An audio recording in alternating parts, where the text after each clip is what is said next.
One of the gambits I like to play is the wing gambit in Sicilian.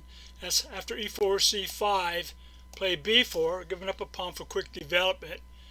Black's going to take, and this is one of the games I had played on the internet in 1998 with a guy named Lewis.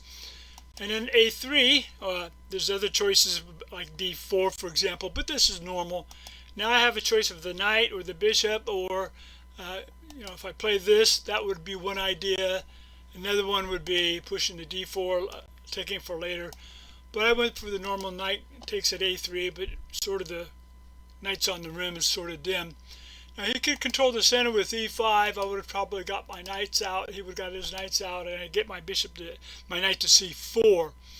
If he plays d6 like he did in the game, that allows me to play b2, which I did. I also could have pushed the pawn to d4, controlling the center, but I just encountered my bishop to b2, trying to work on a long diagonal this way. So black continues on with the development of knight f6. Now I could have taken here with the bishop takes at knight, and then the pawn take, and then perhaps bishop d3. He could probably play g6, and I get a knight to e2 and castle. It would be something like this. But I'm still behind on a pawn, and development looks even now with that. So I decided to go bishop to b5 check instead. Now he has several ways of stopping it: a knight in front to c6, or knight to d7, or bishop to d7. So he could play knight c6, and then can probably get queen to e2. He would then play probably something like bishop to d7. I go knight f3 and try to castle. That would be with the knight. The other knight would be to d7. I get my knight from a3 to c4, get it more centralized. He could play e5 to lock up the center. I could try to open up d4. But instead he played bishop d7 and wants to trade the bishops. So I could take it, or I could take the other knight and double up the pawns and then take. His knight will come out and I try to develop at e2. That would have been one idea. Or I simply take right away, but he develops his knight to d7. I can get something like queen to e2, and then f3. He plays bishop g7, castle, and castle. So that would have been another idea. But after queen e2, he picks with an a6 line, and I got to move my bishop. I could have, again, taken, but his knight comes out quick. I can bring out my knight and castle. But I want to preserve my bishop. I'm down a pawn. I want to keep my pieces active, so I play bishop c4. Perhaps there's a target on the king side, looking at the f7 pawn with this. Now normally I would have expected black to develop the knight on c6. I could perhaps take the other knight to double the pawn and make it that way, develop my knight to f3, for example. He may play b5 on my bishop and drop it back with this, and then get a game that way. But it looks favorable for black at this point. So after bishop c4, he plays e6, so I don't have any fancy gambits or attacks or sacrifices on the king side. So I continue my development with knight f3 and ready to get castling. Again, he could have played the knight c6, I would have castled. He could get bishop e7, he would have been ready to castle. I would control the center of d4.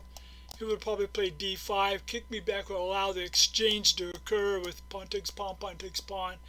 My bishop dropping to d3, and then he could probably castle. Still good for black. So what happens is he gets bishop e7, so he wants to castle quickly. There's my castling, and now he's castling. Again, he could have dropped his knight out to c6. I would have dropped my bishop back. He would have castled. I would have tried to play c4 and then maybe d4 and control the center, but still a pawn down. So after we both castled with this, I could have probably tried to drop my bishop back to d3, try to push the pawn and go a kingside attack. He would develop his knight to c6. I'd get my knight to c4. He could continue with knight to b4 with this, and I could probably try a bishop a3. So that's one idea. But I decided to play rook f to b1 so that if I move this bishop, I have a target with that pawn on b7, with the rook taking at b7. So I'm trying to win a pawn or trap or something like that. Again, he could have developed his knight to c6. I would have dropped the bishop. He would have developed the pawn to b5. I don't want to have him push and kick my knight out, so c3 would have probably been played. But he plays queen c7 with this, so he's protecting everything there, that b7 pawn, for example. And now he wants to go in the center with this. Again, I got to watch out that I don't lose anything down here by moving a bishop or knight or queen. So if he plays NC6 and I play BD3, that's one idea. But if he plays Queen C7, that gives me a chance to push the pawn to E5.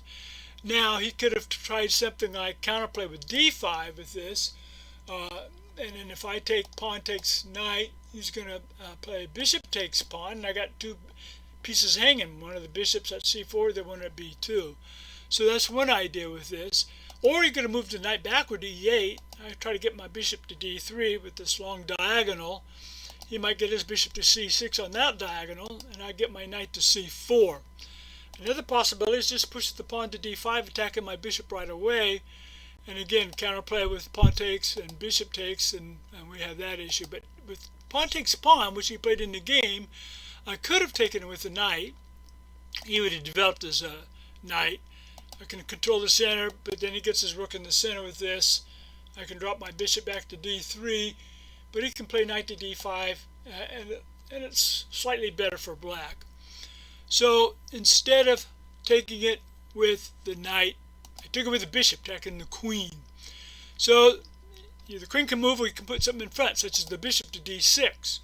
If I take and the queen, I get that pawn. So he didn't want that move, so he plays queen to C8. So I can move my bishop still to D3, and that would have been an idea, and he would have taken the bishop C6 for that diagonal. I would have got my knight back to C4. He would get knight to BD7 with this. I might be able to get my knight into D6 after the queen, and he can play queen to C7, and he's fine. So that was one idea. So after knight to G5 with this, he decides to go bishop C6, taking that long diagonal with that. Now, I probably made a bad move with taking the pawn. I thought I could sacrifice and get a good game. More solid would have been bishop to D3, allowing him to kick back my knight.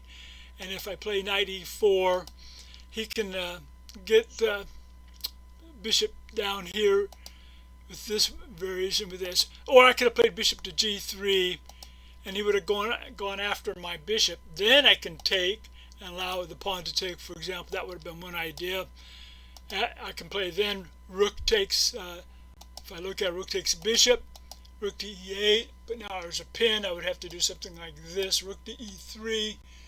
But I think I have a good game. After pawn takes bishop, for example, with this, I can get knight to C7, forking the rooks. But I tried knight E6, thinking I could get in there quickly with this. Now, and I'm attacking the rook. He could have simply played this, but I would have played knight C7, and that should have been okay, forking the pieces. He would have got knight to BD7. I can take the rooks with this, or move the bishop, because I can still take the rook at any time. But he did the better move of pawn takes that piece with this. So if there's the knight, pawn takes the knight. And now what do I do? Well, I could have tried bishop to D6 and try to trade off. For example, if he takes bishop with this, I can play bishop takes pawn check, winning the queen. So that's a trap. So instead, I took the knight, as you see here, and now he makes a bad move. You can take the rook or the queen, and what he should have done is just simply have the queen takes the bishop. Well, I do have a check. He's queen takes pawn check, king goes in the center. I do grab the bishop, but then he gets knight E4. He's got a good attack going with this. He plays bishop D3. Queen E7, and look, he's got three pieces on this pawn with this, and even if I try to hold it somehow with this, if I take the knight, for example, with this, he's going to beat me by having queen takes pawn on F2.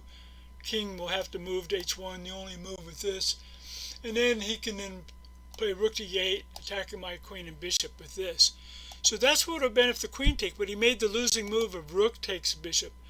Now I can take bishop takes pawn check, rook F7 with this, bishop takes queen, and rook takes a bishop, and I'm up several pieces with this. So with knight C4, down the exchange and the queen, it's a win for white. So black had to resign in this game. So that was the wing gambit.